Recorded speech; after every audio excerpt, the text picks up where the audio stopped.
पिछले कल ही हमने वीडियो में सिंबॉलिक डिप्लोमेसी की बात की थी एंड उसके 12 घंटे के अंदर इसका एक बहुत ही शानदार उदाहरण सऊदी अरब में देखने को मिला है। पिछले कल मंगलवार की शुरुआत बहुत ही शानदार तरीके से हुई थी। प्रधानमंत्री मोदी जी सऊदी अरब के दौरे के ऊपर पहुंचे थे और वहां पर सऊदी अरब की रॉयल फैमिली ने भारत के प्रधानमंत्री मोदी जी का रॉयल अंदाज में स्वागत भी किया था। सबसे पहले आप ये विजुअल्स देखिए। इस वीडियो में आप ये जो प्लेन देख रहे हैं ये प्रधानमंत्री मोदी का एयर इंडिया 1 प्लेन। जैसे प्रधानमंत्री मोदी का ये प्लेन सऊदी अरब की एयर स्पेस के पास पहुंचा, वहां पर आसमान में सऊदी अरब की एयरफोर्स के फाइटर जेट्स पहले से प्रधानमंत्री मोदी के ऑफिशियल एयरक्राफ्ट एयर इंडिया 1 का इंतजार कर रहे थे। प्रधानमंत्री मोदी पहले भी साल 2016 और साल 2019 में सऊदी अरब की यात्रा के ऊपर गए थे, लेकिन ये पहली बार है जब सऊदी अरब की रॉयल फैमिली ने सऊदी एयरफोर्स के फाइटर जेट्स को प्रधानमंत्री मोदी जी के प्लेन को एस्कॉर्ट करने के लिए भेजा था। जैसे ही प्रधानमंत्री मोदी जी का प्लेन सऊदी अरब की एयर स्पेस में एंटर हुआ, वहां से सऊदी एयरफोर्स के फाइटर जेट्स ने जेदा एयरपोर्ट तक प्रधानमंत्री मोदी के प्लेन को एस्कॉर्ट किया था। सऊदी अरब का अपने 5 फाइटर जेट्स को प्रधानमंत्री मोदी को एस्कॉर्ट करने के लिए भेजना ये सिंबॉलिक डिप्लोमेसी का एक सबसे बेस्ट एग्जाम्पल है। ऐसा इससे पहले अमेरिका, चाइना और रशिया जैसे दुनिया के पावरफुल देशों के प्रेसिडेंट्स के लिए किया जाता था, लेकिन अब भारत भी इस लीग में शामिल हो गया है। इसके साथ ही पिछले कल सऊदी अरेबिया की तरफ से प्रधानमंत्री मोदी के लिए एक स्पेशल जेस्चर एक और देखने को मिला। जेदा एयरपोर्ट के ऊपर प्रधानमंत्री मोदी के वेलकम के लिए सऊदी अरब ने रेड कारपेट नहीं बल्कि पर्पल कारपेट का इस्तेमाल किया। विजुअल्स में आप साफ देख सकते हैं प्लेन से उतरते वक्त सीढ़ियों के ऊपर भी पर्पल कारपेट है और एयरपोर्ट के रनवे के ऊपर भी। अब आप सोच रहे होंगे कि सऊदी अरब ने प्रधानमंत्री मोदी के लिए पर्पल कारपेट का इस्तेमाल क्यों किया एंड ऐसा करने का क्या मतलब है।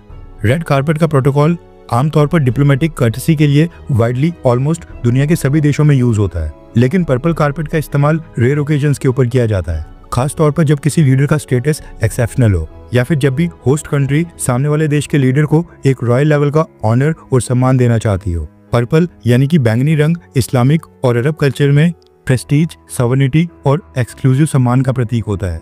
ये सऊदी रॉयल फैमिली के कलर से भी जुड़ा है, जिसका मतलब है कि प्रधानमंत्री मोदी को एक तरह से रॉयल स्टेचर दिया गया है। इस जेस्चर की टाइमिंग भी काफी सिग्निफिकेंट है।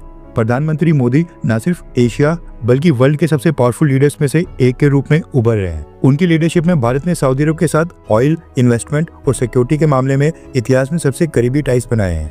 पर्पल कारपेट का ये भी मतलब है कि सऊदी अरब भारत के साथ अपनी मल्टी लेयर्ड पार्टनरशिप को और गहरा करना चाहता है और प्रधानमंत्री मोदी को एक ग्लोबल स्टेट्समैन के रूप में एक्नॉलेज कर रहा है। जैसा कि मैंने कहा, पिछले कल भारत और सऊदी अरब के रिलेशंस के लिए सबसे इम्पोर्टेंट दिन था, लेकिन इसको भी भारत के दुश्मनों की नजर लग गई। दरअसल प्रधानमंत्री नरेंद्र मोदी सऊदी अरब में बिजी थे, वहीं पर दूसरी तरफ भारत के जम्मू कश्मीर के पहलगाम में सबसे बड़ा आतंकी हमला हो गया, जिसमें 28 लोगों की जान गई और 12 लोग गंभीर रूप से घायल बताए जा रहे हैं। ये वीडियो रात के 2 बजे तक रिकॉर्ड हो रही है।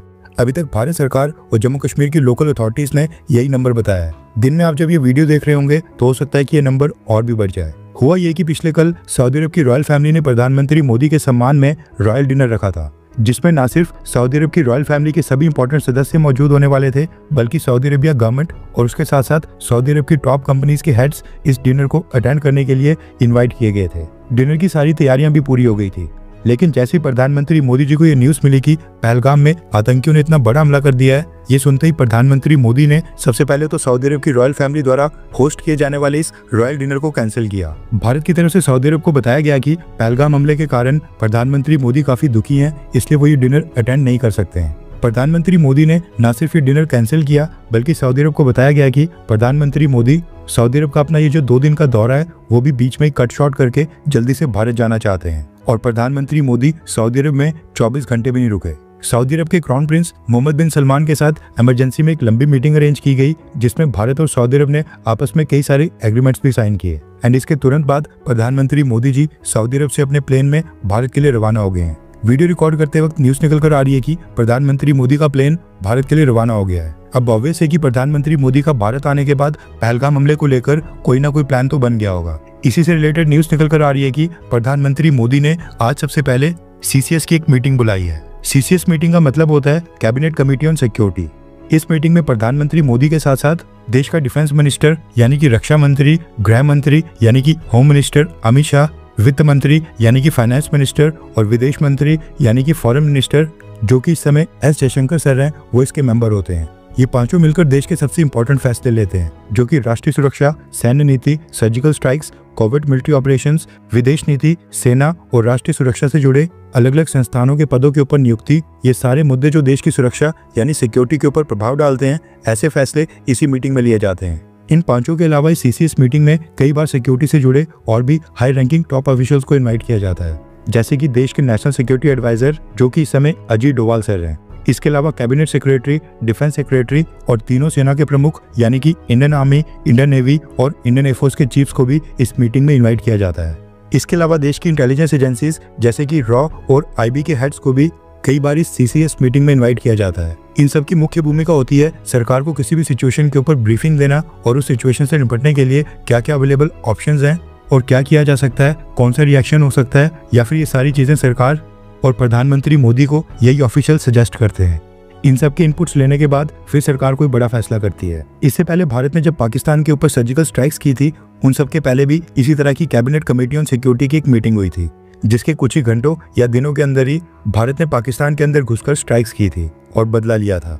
अभी जो पहलगाम वाला हमला है, ये भी उड़ी और पुलवामा के लेवल का ही हमला है, इसलिए माना जा रहा है कि भारत सरकार इससे काफी सख्ती से निपटने के ऑप्शंस तलाश कर रही है। अब हमें ये तो पता है कि भारत सरकार और सेना इसका जवाब जरूर देगी, लेकिन सवाल ये खड़ा होता है कि क्या इस बार केवल पाकिस्तान की सीमा के उस पार सिर्फ आतंकियों को ही निशाना बनाया जाएगा या फिर पाकिस्तान की सेना के ऊपर भी कोई बड़ी कार्रवाई होगी। क्योंकि जो पहलगाम में हमला हुआ है, इसके बारे में जो इनिशियल इनपुट्स और इंटेलिजेंस मिली है, उससे साफ तौर पर पता चल रहा है कि इसमें लोकल कश्मीरी नहीं बल्कि पाकिस्तान से आए पाकिस्तान बेस्ड आतंकी शामिल थे।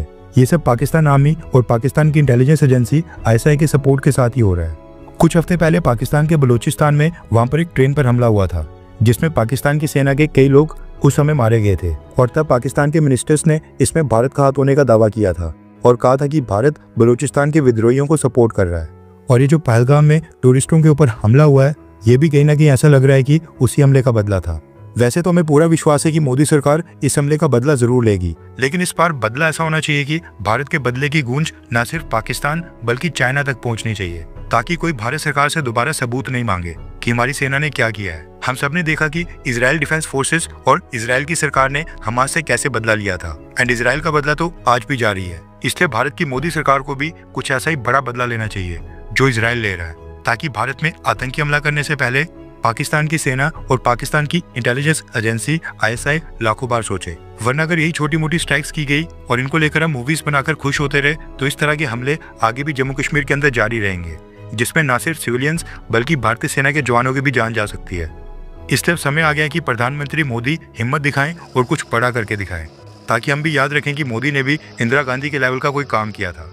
अगर इंदिरा गांधी ने पाकिस्तान के 2 टुकड़े किए, तो नरेंद्र मोदी ने भी पाकिस्तान को कोई बड़ा सबक सिखाया था। उम्मीदें तो बहुत हैं, लेकिन अब भारत की सरकार के रिस्पांस का वेट करना पड़ेगा। खैर, आपको क्या लगता है कि क्या मोदी सरकार का रिस्पांस क्या होना चाहिए, सर्जिकल स्ट्राइक या फिर कुछ और? नीचे कमेंट करके अपनी राय जरूर बताएं। और एट द एंड मैं आपको भगवत गीता के इस कोट के साथ छोड़ रहा हूँ, जो कि हमारे प्रधानमंत्री मोदी के लिए एक डीप मैसेज है। हर 24 घंटे के अंदर जियोपॉलिटिक्स में बड़े फेरबदलाव और उलटफेर हो रहे हैं और भारत के लिए नए चैलेंजेस आ रहे हैं। कोई देश अपने फैसले से पलट रहा है तो कोई देश ब्लैकमेलिंग के ऊपर उतर आया है। सभी देश एक दूसरे को नीचे लगाने की कोशिश कर रहे हैं। इन सब के बीच हमारा भारत किसी भी देश से पीछे न रह जाए, इसके लिए मोदी सरकार लगातार कोशिशें कर रही है। एंड भारत की foreign policy, defence news, economy और ग्लोबल अफेयर्स का सही एनालिसिस हमारे चैनल इंडियन अफेयर्स का मिशन है, और ये मिशन आपके सपोर्ट के बिना अधूरा है। इंडियन अफेयर्स हिंदी के ऊपर हम सभी फैक्ट्स और डेटा बिल्कुल सरल भाषा में एनालाइज करते हैं, बिना किसी एजेंडा के। अगर आप चाहते हैं कि इंडियन अफेयर्स का सही और ऑथेंटिक एनालिसिस आप तक लगातार पहुंचे, तो इस वीडियो को लाइक करें और हमारे चैनल इंडियन अफेयर्स को सब्सक्राइब करके बेल नोटिफिकेशन ऑन करना मत भूलिए। आपका एक लाइक हमारे चैनल को ग्रो करने में काफी मदद करेगा, और एक सब्सक्राइब ये सुनिश्चित करेगा कि आप किसी भी इंपॉर्टेंट अपडेट को मिस ना करें। अगर आपने हमारे चैनल को पहले से सब्सक्राइब किया है तो दिल से धन्यवाद। जय हिंद, वंदे मातरम।